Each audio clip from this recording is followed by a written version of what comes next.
Let's start off with social media, right? Yeah. We want to know, how do you use those different platforms, right, to promote brand Euphonik? Yeah. Oh. So, like, yeah, I mean, I've taken a bit of a backseat on social media. I don't know if you've noticed, but and you know, like, I come from a generation where we were popular before Facebook or Twitter or any social media existed. So to make the mental shift and the mental adjustment to keeping up and living within the social media space is a bit of like it's like a learning curve constantly, you know, especially when you're used to not relying on social media. So if you see, the entertainment industry has now changed to it completely being reliant on social media. And like, I think I'm just of the belief now that, you know, like, you're better off focusing on 1,000 core fans that you know that are definitely going to take money out of their pockets and support you, than to like spray the world with like just like stuff you don't think they're interested in. Yeah, well, I mean, like, you don't even know. You know, and then like now you don't even know if some of the content that you're creating because you're trying to get more likes, thus ignoring the 1,000 people that like the authentic you.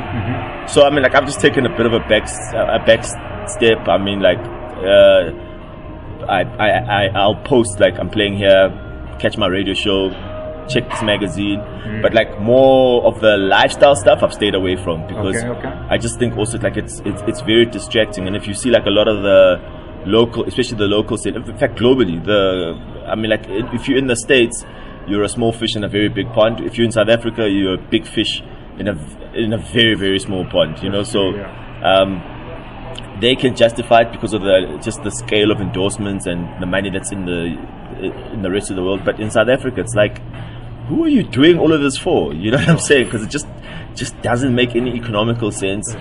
It doesn't make any privacy sense, because you're just exposing your lifestyle, your life, creating this illusion of what or who you are. And then like, now you also don't know if, like, do you live this or don't you live it? Because it's also difficult as a human being to live a double life, I believe. No, that's true. I mean, you want a representation of your best, you know, who you are, and you don't get that. It's difficult. It's like, it's humanly impossible to one, not be addicted to the likes.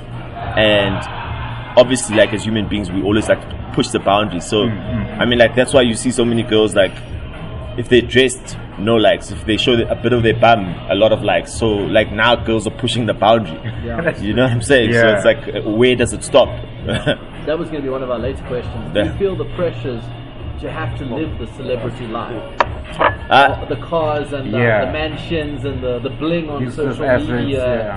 Well, I'm like, first of all, with me personally, I don't post anything that I love and anything that like anyone could use against me in one way or another. So my family, my kids, my cars, my houses, all of those things, I don't. Like, if the most I'll do if I'm gonna post a house or in a house will be like the carpets when I'm you know what I'm saying. But like, I'll post things that are like I'm passionate about, like sneakers, and that's about it, you know. Like, I think everything else is just a self-invasion of privacy. That's true, man. And also, I wanted to add, going back on these platforms, right? In terms of, do you are quick to latch onto these new apps? For instance, right, with YouTube, there's going to be the introduction of YouTube Music coming soon, and they say, in terms of streaming music, that's the direction. They are the biggest platform. So for instance, how do you just use YouTube for maybe when you drop a music video, or how do you try and put look, like I said, man, like, you know, like, some of these platforms are big and all the people are there, you know. So ultimately, when you want to like put out a message, they are the places to go. But I'm also a strong and firm believer of use your own platforms that you own to direct people to. So like, if you notice, like, especially a lot of the hyperlinks that I use for Euphonik will always be euphonik.dj/album/picture/video, so that people go to my website first, so that like I don't push go to iTunes, go to Spotify, go there. It's always go to my website, because I know my website I'm always in control of. And if tomorrow, and if tomorrow Video Zoop is the big thing and YouTube isn't, I'll just adapt it to Video Zoop and I'll still direct people to euphonik.dj/videos, you know, so I keep control of it like that. But like, I mean, like, it's also very clever for the guys. I mean, like, every musician in the world is like, check out my new song on Spotify. Like, it helps build their platform. For sure. And you still get ripped with the amount of money that they pay you for directing people there and for listening to your music. So yeah, I mean, it's a great business model, because also, like, I'm an entrepreneur, so I always look at, like, what's the business model. So, like, with iTunes and Spotify, I'm their business model. If I carry on saying go to here, go to here, but if I keep directing the people to my website and my platforms, then the people that I'm trying to target are my business model, and the business is my model, not, you know, pushing to somebody else. Yeah. For sure. And then, question. With us being a media platform, that's what we look at the media industry. Yeah. I wanted to get your view on mainstream media and the way that they portray celebrities in stories and the lives that they live. Yeah. Let's look at your life and the way that the media has reported on matters, your matters. Yeah. In terms of fake news, in terms of lies. Well, I mean, like, well, I mean, like, you know, like, I think the media, in essence, there's nothing wrong with the media, but there's everything wrong with the people that are in the media, that work the spaces and that write the articles. And I mean, like, it always varies. Yes, I know that, like, the lives of celebrities are of great interest, but I mean, like, I've seen, like, over my 15-year span in the game, that, like, depending on who's the head editor, who's the head writer, who's the head entertainment, whatever, like, the tone of articles change. So if it's someone that really likes things and wants to be a celebrity themselves, then, like, they tarnish celebrities more. But if someone that's, like, appreciative of celebrities, like, you see it in the tone and in the way they write about. Look, and, like, for me, like, if someone's got dirt on someone, it's dirt, you know, and, like, if it's out there and the journalists want to write about it, I mean, like, that's what they're there for, to report the news. But yeah, I mean, especially in South Africa, like, where, like, it doesn't matter who you are. If you're black, we're all new money, you know what I'm saying? And nobody really knows how to deal with new money. Even the guy that sweeps the streets, like, he's never had access to the amount of money that we have access to now. So it's just also very sad that, like, you'll get black journalists tarnishing black artists and celebrities. But I mean, like, you'll never open the newspaper and on the front page of the Sunday World read anything about Danny Kaye or Gareth Cliff. Do you know what I'm saying? Like, but it'll always be like Euphonik this or this one that. Blah, blah, blah.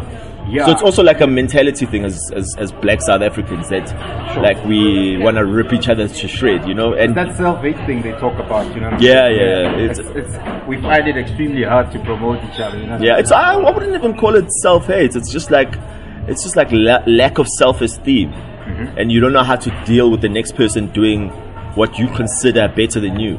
For sure. Not knowing that, like, Jesus, there's so much abundance and so much opportunity in the South Africa that we live in today, you know. So it's rather work with each other than against each other, you know.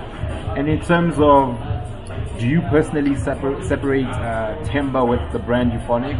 And is there a difference for you? This was so interesting to me. When I read about Temba, you get nominated for an award. Yeah, so I mean, like, I just recently started another DJ brand, which is under my original name. But so do I separate my personal life from the entertainment life? Absolutely, man. Absolutely, you know. And I think it's important to do that. You know, like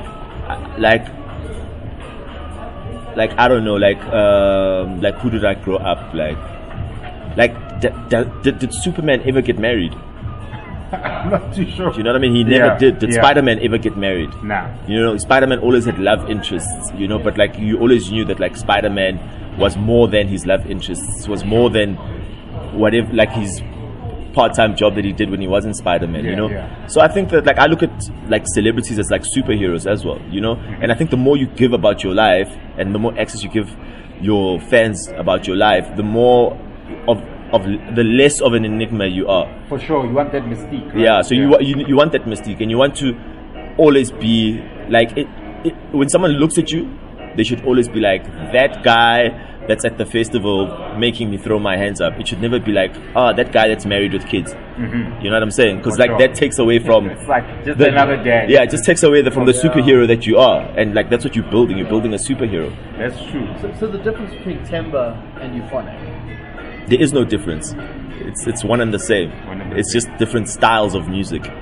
You know, so like Temba focuses on more the underground tech sound, and Euphonik focuses on the commercial sound. So it's all music at the end of the day. Just one is very streamlined and the other one is open format.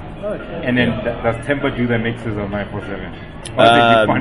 It's one and the same, man. It's like it's the same. You know, like I don't hide that Temba is Euphonik, and I don't hide that Euphonik is Temba. Because it's like Temba's my real name. That's the name I was. Yeah, well, no, with regards to the style. Yeah. Because I feel like that shows more electro, gravitates more to that sound. Well, I mean, like, if you hear that sound, then you must know that that's Euphonik. And if you hear the underground tech sound, then that's Temba. Because I suppose what we're getting at is, why did you decide to launch Temba? Because the markets overseas operate differently. So in South Africa, there's no musical snobbery. So you can make an electro song, a gqom song, a hip-hop song, and do whatever you want. But overseas, like, it's very like, what music does David Guetta play? And that's what people want to know. They don't want to, like, you can't deviate from what you are, you know. And I think that's part of the beauty and also the issue in South Africa, that like you can be everything and anything, which is why you see like a girl will be like a DJ, she'll be a model, she'll be a radio presenter, a TV presenter, a fashion, like, you know, like bloggers, what are you and what are you good at, you know? Whereas overseas, like Kim Kardashian is clearly defined that like this is what Kim Kardashian does. She's not gonna start rapping tomorrow. She's not gonna start DJing tomorrow. You know, she zones in on what she's good at, leverages everything around her body, her beauty, and that's who she is. David Guetta, you'll never hear him like saying he's doing a hip hop song. You'll never do a hip hop song because it's not David Guetta. That's true. Yeah. So September's more for the international market. Yeah. To clearly define this is the genre. Yeah. Okay. So when you do gigs in Ibiza and stuff like that. Yeah, you'll never hear like the type of music that Euphonik would play. Oh, okay, I see. That's very interesting. Very, actually a smart move, you know. Might pay off later. when you structured everything right. I mean, like Euphonik carries on. Like I work on both projects every day. Nice. And I'd like to dive into the business side, you know. I understand that, you know, you have, you know, your hand in the property space. Yeah. Your franchise with Fresh at the O Ship. So okay, let's separate the two. Let's talk property. Where did the love come from? You know, what sparked your interest and investing? Okay, so property. I started investing in property in 2009, and it was just basically like, you're not going to be a cool DJ forever. So like, what else are you going to do so that like when you stop being cool as a DJ, like you're still making money and still making an income? Yeah. And like realistically speaking, I don't think any artist in the world has got any business making the entertainment business like the core of their lives. You know, I think it should always remain a hobby, because just the way you reason when you do things differs. So like when you just want to make money out of making music, you end up deviating from the things that you're passionate about. So I started investing in property in 2009 simply because like I was making money as a DJ and I didn't want to blow it on cars and the things that like celebrities usually like do. So yeah, that's why I started investing in property. And also because like just the asset class, if you look at any wealthy person anywhere around the world, like a big chunk of their wealth is property. For sure, and it's something you can control. Yeah. You don't have occupants, let's say you're renting it out, it's still there, although it's hitting you in the pocket in the sense that you got to cover the bond, etc., etc. So that portfolio is a personal portfolio. Do you, for instance, you know how, let's say you have your own business property-wise and you say, okay, for instance, myself, I want to invest in one of your properties, or do you keep it to yourself? No. So at the moment, like, I'm learning a lot about like the bigger property projects. So like at the moment, I just do residential property, which is buy, flip, sell, or buy, rent. So that's what I'm doing at the moment. And like for that, like I don't need like exterior investors, etc. But I mean, like I'm constantly. I mean, like I just finished doing a property development course through UCT now. So yeah, Is it the one with Baldwin? No. Okay. Like a yeah. Okay. Yeah. And what's happening with that project? With what? With the Baldwin group. So I'm part of the group, and okay. like yeah, it's part of my learning curve as well. You know, to learn from probably arguably the biggest player in South Africa in the residential space. So yeah, man, I'm just about learning. You know, like it's in 2018, you've got no business making bad moves when there's so much information and knowledge out there, and there's people that have done this and messed it up. So just by asking the right questions, you can save yourself a lot of time and money. Yeah, and it's also picked up between the DJs themselves in terms of Bastido's a guy who also pushes that, investing, DJ Fresh, you know. So it's like it's good if DJs have that mindset. So yeah, I think I think it's just for clarity, for your own personal clarity, that you're not constantly worried like, are gigs coming in or people buying my music, you know, because I think that also like affects your ego when you're not a popular DJ and people aren't buying your music. So it's just to like, when you know that like other things are paying your bills, it won't matter if you know I'm still good either way. Yeah. And in terms of career wise, right? Okay, it's a twofold question. In terms of the music side, what's the biggest lessons you've learned, and then that you wanna, teach these young up and coming DJs? Yeah. The biggest thing that hits you the most. The thing is, the music industry is constantly evolving, man. I mean, it's always changing. I mean, 5 years ago, Spotify wasn't a factor. Digital wasn't a factor. And like now it's the biggest factor. You know what I'm saying? Like, you can't sell a CD anymore.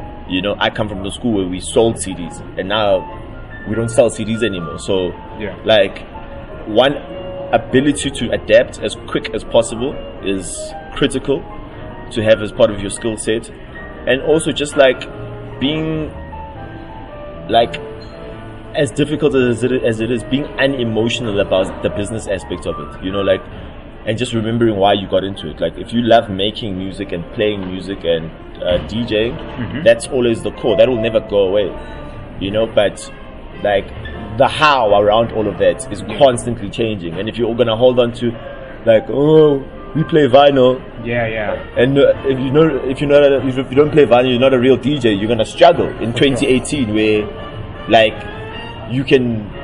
there's DJs that stream music live from Spotify and DJ it like right there on the fly.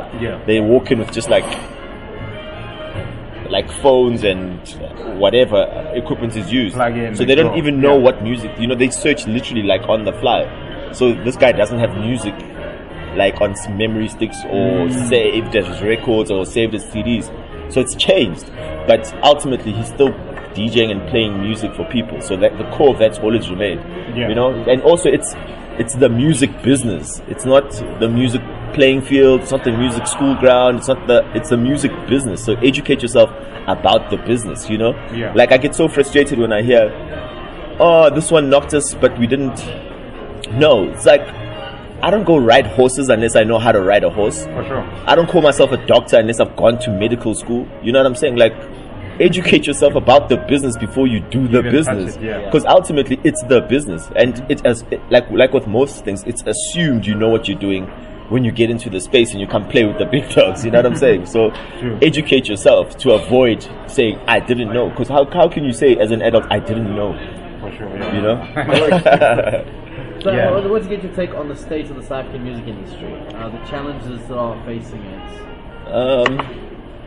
I think the biggest challenge, I think, at the moment is the cost of data, because with everything moving to digital platforms, it's inaccessible to the majority of South Africans simply because of how expensive data is.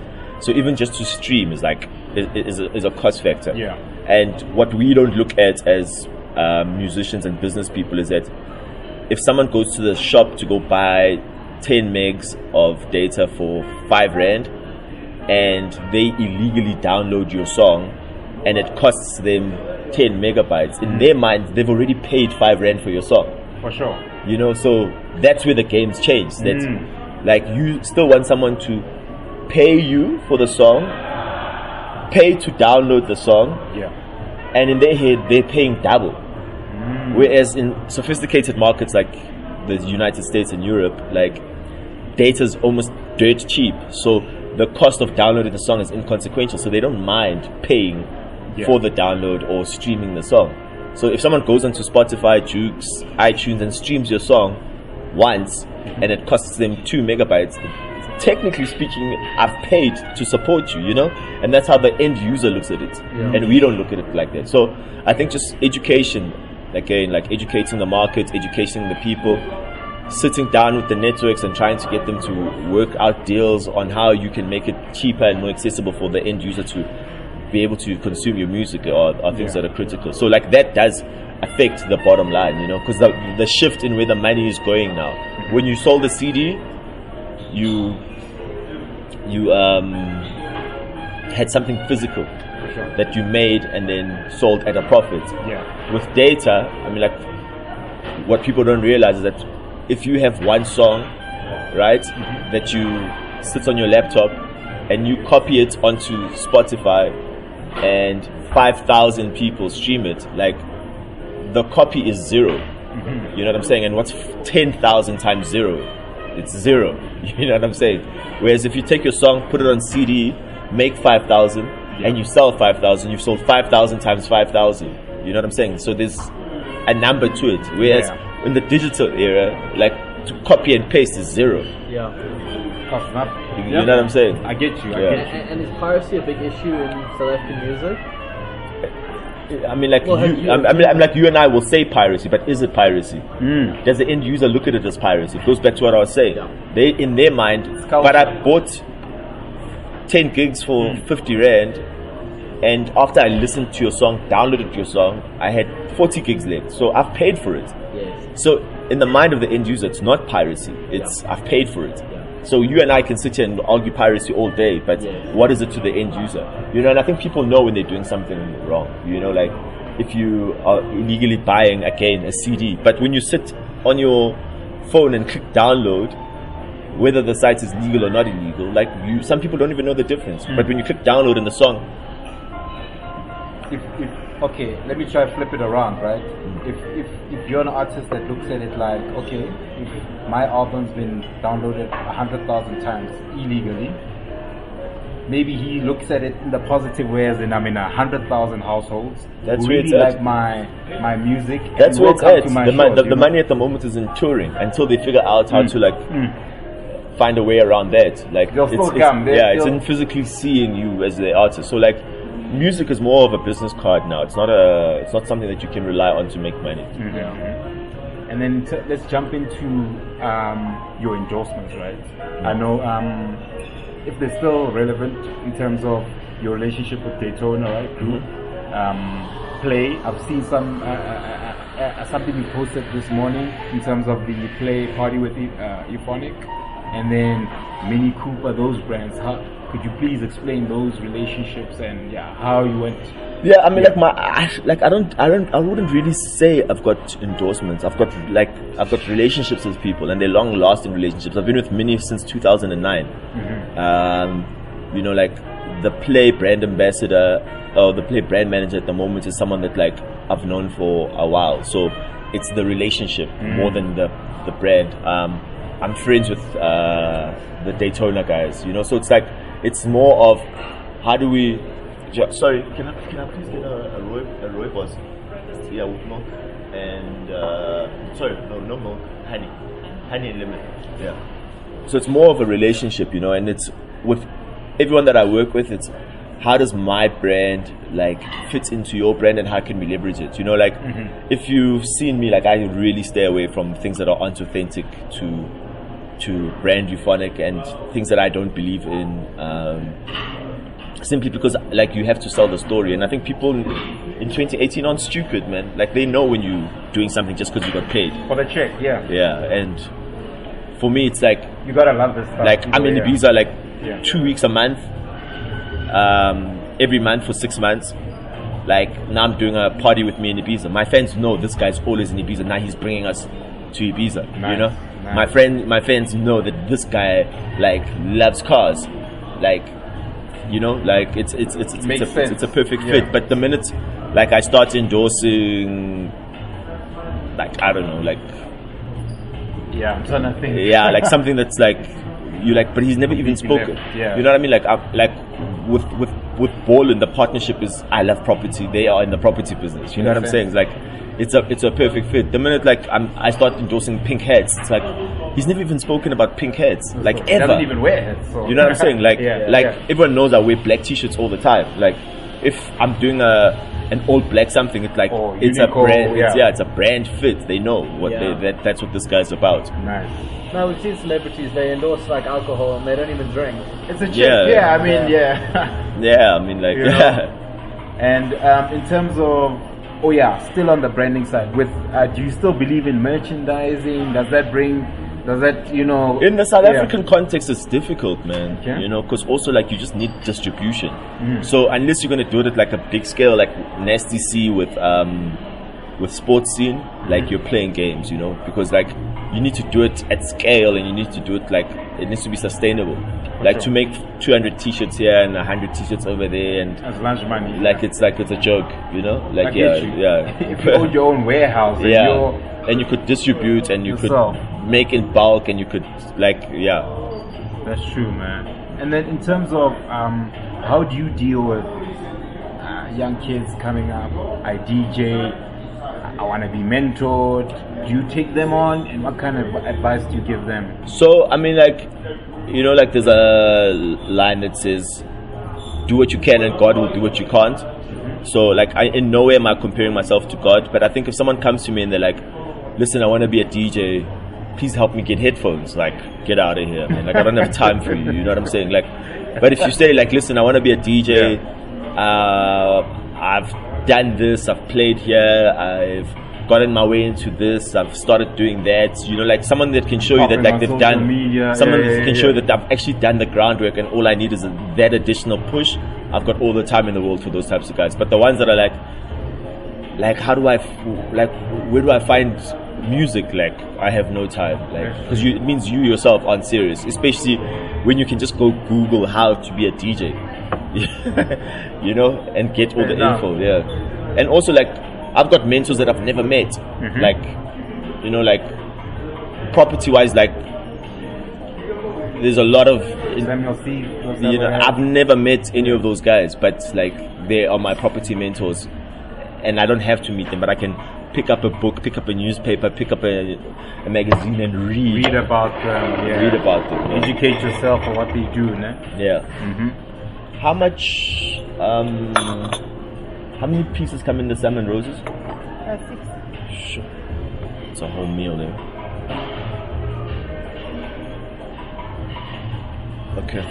Okay, girl, can I have the salmon roses? Okay, gents.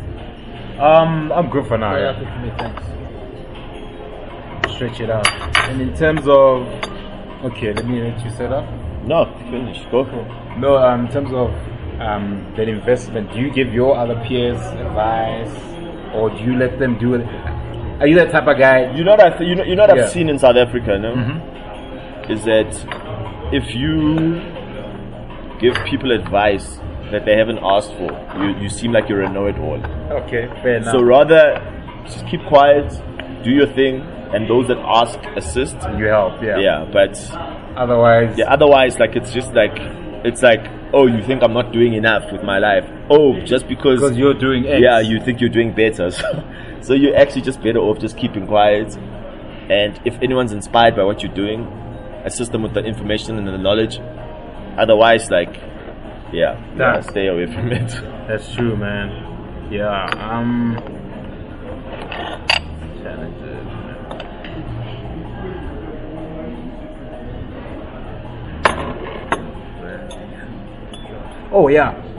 We touched on Shipper for a second. But I've seen an interview where Fresh was talking about for the first 3 or 4 years you were just breaking even or losing.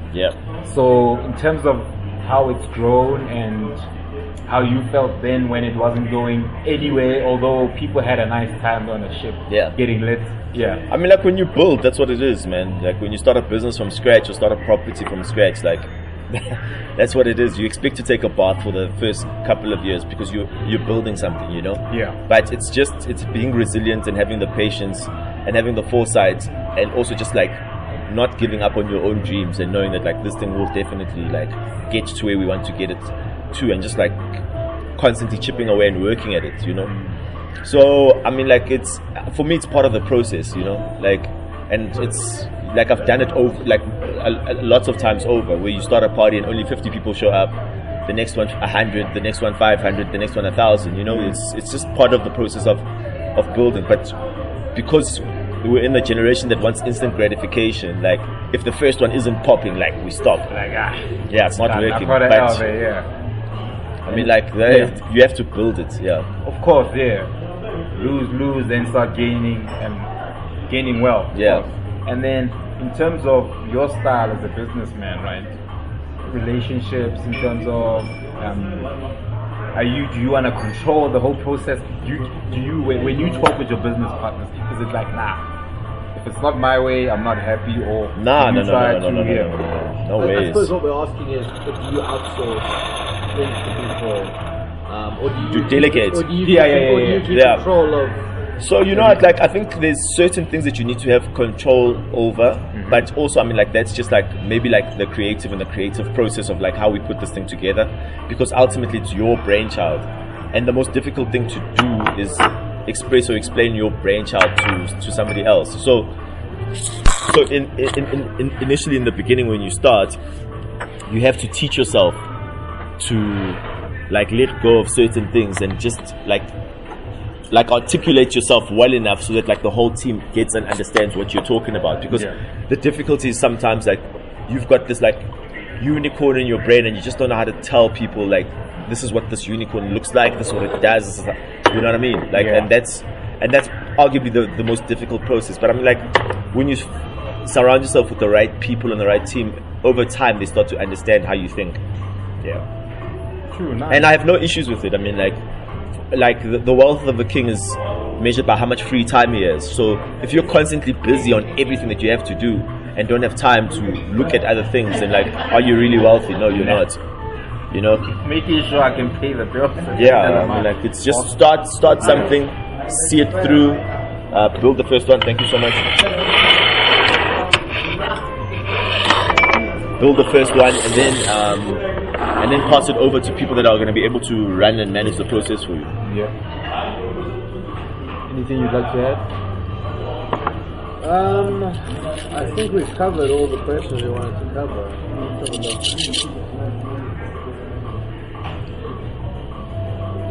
Yeah, I suppose the one question which we didn't really touch on was, what does DJing and producing offer that being a businessman doesn't? Vice versa. Yeah.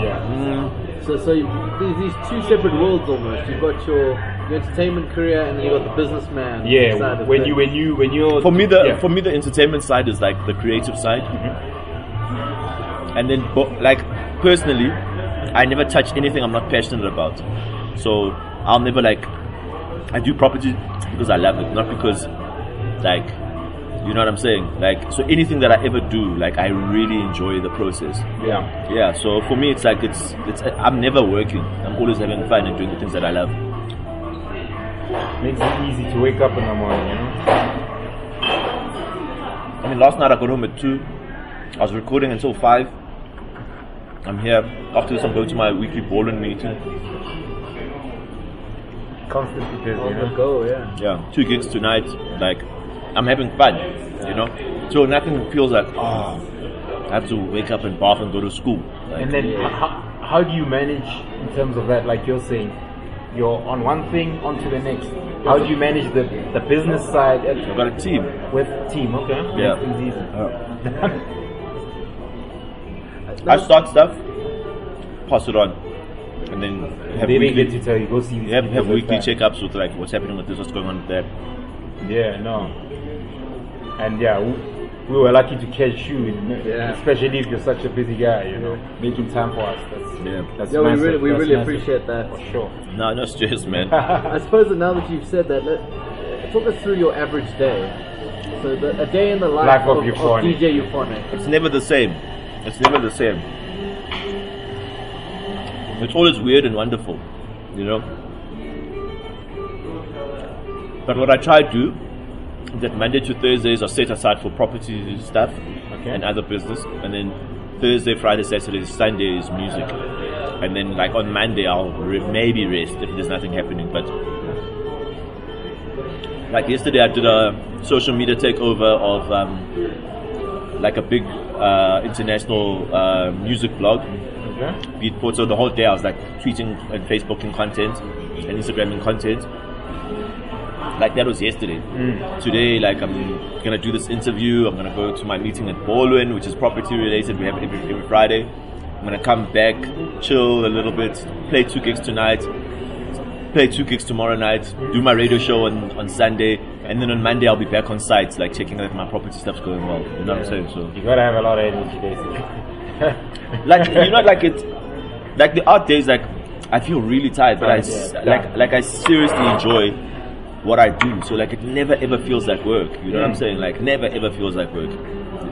And when the minute I don't enjoy something, and I get it, sometimes you have to walk through the thorn bushes to get to the strawberries. So like if I understand that process, then I'll gladly walk through that process.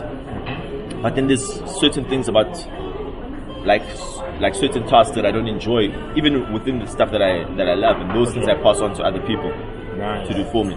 So that like I'm always like in a positive mindset of doing the things that I love. That's cool. Because the last thing you want is the last thing you want is for this thing to start feeling like, oh, it's a 9 to 5, I've got a job.